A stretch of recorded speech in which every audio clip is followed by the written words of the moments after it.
నమస్తే, welcome to our channel. నేను సిరి.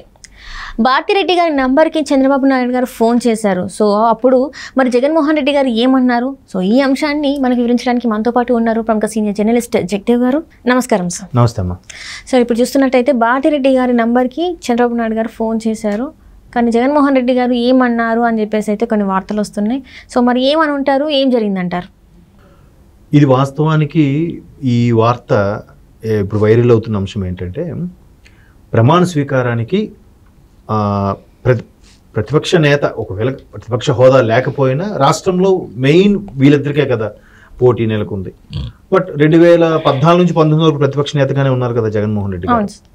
So ఒక బాధ్యతగా ఇప్పుడు రాజకీయాలను రాజకీయంగానే చూడాలమ్మా. పర్సనల్గా తీసుకునే స్టార్ట్ చేసింది 19 నుంచే జరిగిందని నా అభిప్రాయం. నీకు అర్థమవుతుందా? అంతకుముందు అంత లేదు. ఎందుకంటే సాధారణ ఓటర్లు కూడా ఎలా మాట్లాడుకునేవారంటే, మనం కొట్టుకోవడమే రాబాయ్, వాళ్ళు ఒకటే, ఎవరికి వచ్చిన వాళ్ళ పనులు అవుతాయి, వాళ్ళ ప్రాజెక్టులు అవుతాయి, కాంగ్రెస్ వస్తే టీడీపీ అవుతుంది, టీడీపీ వస్తే కాంగ్రెస్ అవుతుంది అనుకునేవారు నా చిన్నప్పుడు. వాళ్ళు ఒకటే రాబాయ్ అన్నట్టుగా. సో అట్లా ఉండేది. కానీ ఇట్లా పూర్తిగా పచ్చగడ్డి వేస్తే బొగ్గుమనేలాగా ఎక్స్ట్రీమ్ లెవెల్కి వెళ్ళిపోయే విమర్శలు ఎంత దారుణంగా ఉంటాయి. ఇప్పుడు కొడాల నాని గారి అంశమే తీసుకోండి, ఎంత వైరల్ అవుతున్నాయి. ఆయన ఆడి చంద్రబాబు గారికి ముందు ఆ కుప్పంలో గెలిచి చూపించమనండి, ఆడి గెలిస్తే రాజకీయాలు మానేస్తా అని అన్నాడు. అది కాక రాష్ట్రం మొత్తం మీద నేను గెలిచే వాళ్ళు, నేను జగన్మోహన్ రెడ్డి గారు ఉంటారు, నన్ను ఓడించే మగాడు ఎవడని పుట్టాడా అన్నాడు. అవి వైరల్ అవుతున్నాయి. ఎందుకమ్మా ప్రగల్భాలు? ఇంకోటి, తను కబ్జా చేసిన భూములు ఎవరైతే ఉన్నారో పాత ఓనర్స్ వాళ్ళు వచ్చి కూడా అది మొన్న కౌంటింగ్ నెక్స్ట్ డే జరిగింది, 5వ తేదీ జరిగిన అంశం. అది జరిగిపోయి కూడా వారం రోజులు అయిపోయింది. అంటే ఇట్లా ఇవన్నీ మాట్లాడుకోవడం వేస్ట్. అంత వెళ్ళొద్దు. ఏదైనా అదొక ప్రొఫెషన్. ఓకే, సేవ అన్నారు, సేవకి ఇప్పుడు ప్రొఫెషన్గా మార్చుకున్నారు, ఓకే. కానీ మరీ పర్సనల్గా తీసేసుకొని బూతులు, అమ్మాయి బూతులు తిట్టుకొని ఎక్స్ట్రీమ్ లెవెల్కి వెళ్ళడం అనేది తప్పు. సో ఈయన గౌరవపూర్వకంగా పిలిచాడు. ఈయన పిలవడానికి వెయిట్ చేస్తే ఆ అనుచరులు ఎవరికి చేయాలో వాళ్ళకి చేశారు. చేస్తే సార్ అందుబాటులో లేరు. భారతి గారికి కూడా చేశారు, ప్రయత్నించారట. ఆవిడ కూడా లేరండి, నేను ఆయన చెప్తాను అంటే ఫోన్ ఇవ్వడానికి ఇష్టం లేదో మరి ఇతర కారణాలు మనకు తెలియదు. అంటే అదొక పద్ధతి, సిస్టమ్ అంతే. ఇప్పుడు ఈవెన్ 2014లో బైఫరికేట్ అయిన తర్వాత ఆంధ్రప్రదేశ్ మొదటి ముఖ్యమంత్రి చంద్రబాబు నాయుడు గారు అమరావతి రాజధానిగా ప్రకటించుకుందాము అని చెప్పి దానికి ప్రధానమంత్రి అప్పుడు నరేంద్ర మోడీ గారిని అప్పుడు కూడా పిలిచారు, వచ్చారు. గ్రాండ్ ఇనాగ్రేషన్ దానికి కూడా జగన్మోహన్ రెడ్డి గారిని పిలిచారు. ప్రతిపక్ష హోదాలో అప్పటికి చాలా సీట్లు ఉన్నాయి, 20-30 సీట్లు ఉన్నట్టున్నాయి కదా. సో ఎన్ని గుర్తులేదు నాకు. మరి అప్పుడు ఏం చేయాలి? గౌరవప్రదంగా వెళ్ళాలి, స్టేజ్ మీద కూర్చోవాలి, లేదా ప్రధాన ప్రతిపక్ష హోదాలో ఉండాలి. వెళ్ళొచ్చిన తర్వాత ప్రభుత్వం సరిగ్గా మర్యాదలు చేయలేదండి, మేము ఏదో ఊహించామని ఇట్లా విమర్శలు చేయాలి. అది తెలివైన రాజకీయ నాయకుడి పనితం. ఆయన అప్పుడు పోలేదు. నేను అప్పుడు ఆయన తాలూకు అభిమానులకు, అనుచరులు కూడా ఎలాగా మాట్లాడితే, అరే పిచ్చోళ్ళారా, మీరు వెళ్ళాలరా, మీ నాయకుడు వెళ్ళి అది బాగాలేదు ఇది బాగాలేదని ఇచ్చారు. మగపిల్లి వాళ్ళలాగా బెట్టు చేయాలి, అంతే కదమ్మా. ప్రతిపక్షం అనేది స్ట్రాంగ్ గా ఉంటేనే ప్రభుత్వ పక్షం అనేది కరెక్ట్ గా పనిచేస్తుంది. అలా చెప్పాలి. కానీ నేను అలిగాను, బొంగ ముద్దు పెట్టుకున్నానంటే అది రాజకీయాల మొగుడు పిల్లలకి ఇల్లు కట్ చేయాలా చెప్పండి అమ్మా. కాబట్టి ఇట్లా అంటే ప్రతిదానికి కూడా మేము వెళ్ళం, మేము చెయ్యం, మేము బాయ్కట్ చేస్తున్నాం అంటే కాదు. ప్రజల సమస్యల మీద పోరాడాలి.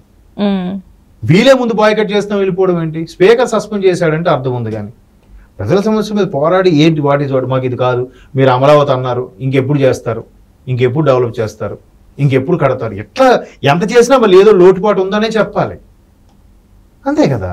అది తెలివి అంటే. రాజశేఖర రెడ్డి గారు చంద్రబాబు గారు ఉన్నప్పుడు ఎలా ఉండేది? ఇలాగే ఉండేది, తెలివిగానే ఉండేది. ఈయనకి మించిన తెలివి ఆయన, ఆయనకి మించిన తెలివి ఈయన. వాళ్ళు ఉండడం ప్రొఫెషనల్ గా ఉన్నారు, కానీ ఎప్పుడు కూడా పర్సనల్ అటాక్ చేసుకోలేదమ్మా. ఇప్పుడు చంద్రబాబు గారు అందరూ చెప్పే ఎగ్జాంపుల్, ORR ప్లాన్ చేశారు. ప్లాన్ చేస్తే ఏం చేశారు? ఈయన దాని కొద్దిగా మ్యాప్ మార్చాడు, ఈయనకి అనుగుణంగా మార్చుకున్నాడు. అంతేగాని ORR ప్రాజెక్ట్ నే తీసేయలేదుగా. ఈ రోజు ORR వల్ల ఎంత బెనిఫిట్ ఏముందిరా, ఇక్కడ నుంచి అంబర్పేట వెళ్ళాలా, ఓకే ఏముంది, ORR ఎక్కేస్తే 6 గంటలు వెళ్ళిపోతా ఉంటాడు. ట్రాఫిక్లో వెళ్ళలేంలే, ORR ఎక్కి విజయవాడ వెళ్ళిపోవడం బెటర్. ఎంతమందికి లబ్ధి చేకూరుతుంది, ఎంతమంది దాని చుట్టూ కూడా ఎంత డెవలప్ అయిపోయిందమ్మా.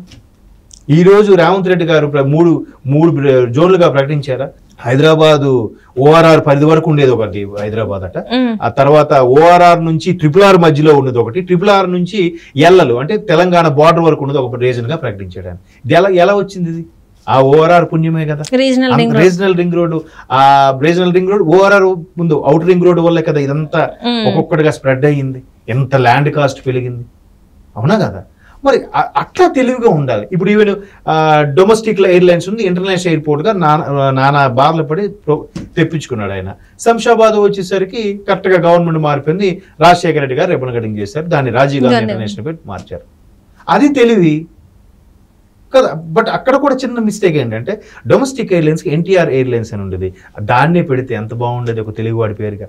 ఇప్పుడు కెంపెగౌడ ఇంటర్నేషనల్ ఎయిర్పోర్ట్ అంటున్నారు కర్ణాటక వాళ్ళు. ఆ కెంపెగౌడ అనే అతను బెంగళూరు సిటీని డిజైన్ చేసిన మహానుభావుడు ఆయన. మరి ఆయన పేరు పెట్టుకున్నారు. తమిళ వాళ్ళ పేర్లు, మహారాష్ట్ర వాళ్ళు ఛత్రపతి శివాజీ అని పేరు పెట్టుకుంటున్నారు. మనం తెలుగువాడి పేరు మళ్ళీ అక్కడ కూడా రాజీవ్ గాంధీ, ఇందిరాగాంధీ, నెహ్రూ ఈ పేర్లు ఎక్కువ వినిపిస్తుంటాయి.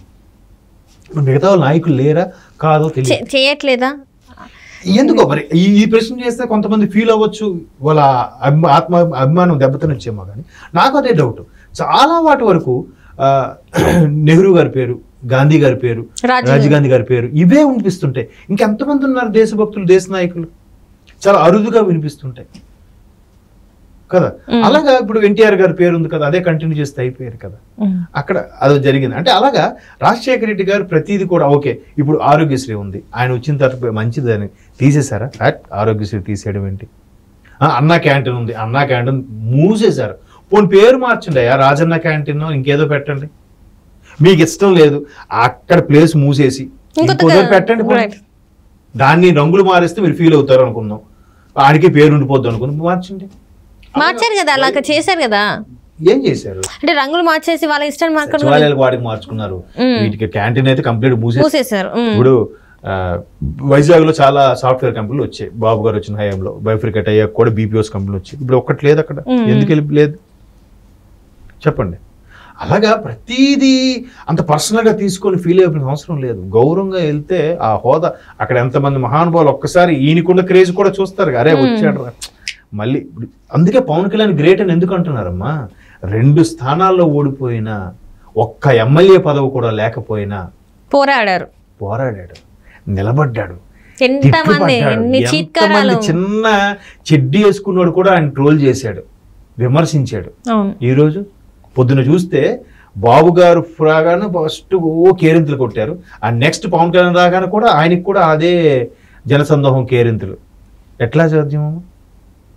వెళ్ళిపోయి నేను ఫీల్ అయ్యాను, నేను రాను అని అంటే అలాగా ఈ ప్రయత్నించాను కూడా గౌరవంగా మాట్లాడా, నా తప్పకుండా వస్తా, నువ్వు వెళ్ళకపో, వస్తాను ఒక మాట అనేస్తే అయిపోయింది.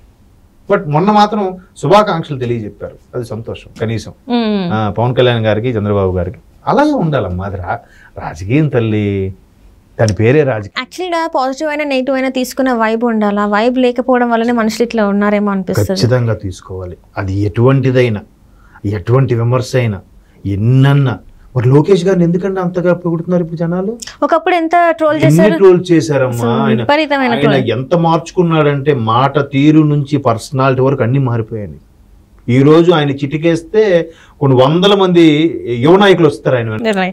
ఇప్పుడు యంగ్ జనరేషన్ లేదు కావాలని టైంలో ఫస్ట్ ఇలా ఎత్తి చూడగానే ఆయన కనిపిస్తున్నాడు. ఆయన ఇన్స్పైర్ చేసుకుని మరి కొంతకు వస్తారుగా. ఆయన ఏజ్ తగ్గ ఆయన పెద్ద ఆయన దగ్గరికి వెళ్ళాం, ఆయనతో మాట్లాడదాం అని ఈయనతో మాట్లాడినాడు. రేపు ఈయన ఒక నాయకుడిగా తయారవుతుంటాడు, ఆయన వెనక్కి నడిచినోడు. అది రావాలి, కొత్త నీరు వస్తూ ఉండాలి కదా. అది మంచి పద్ధతి. అంటే అలాగా ఎందుకు మరి అది మరి ఎవరి ఇష్టం వాళ్ళది. బట్ పక్కనుండే సలహాదారులు కూడా చెప్తూ ఉండాలి, అనుభవజ్ఞులు చెప్తూ ఉంటాయి. ఆ సవ్యంగా వెళ్తుంటే గెలిపోవటంలో సహజం, తీసుకునే మనస్తత్వం ఉండాలి. Right thank you so much sir.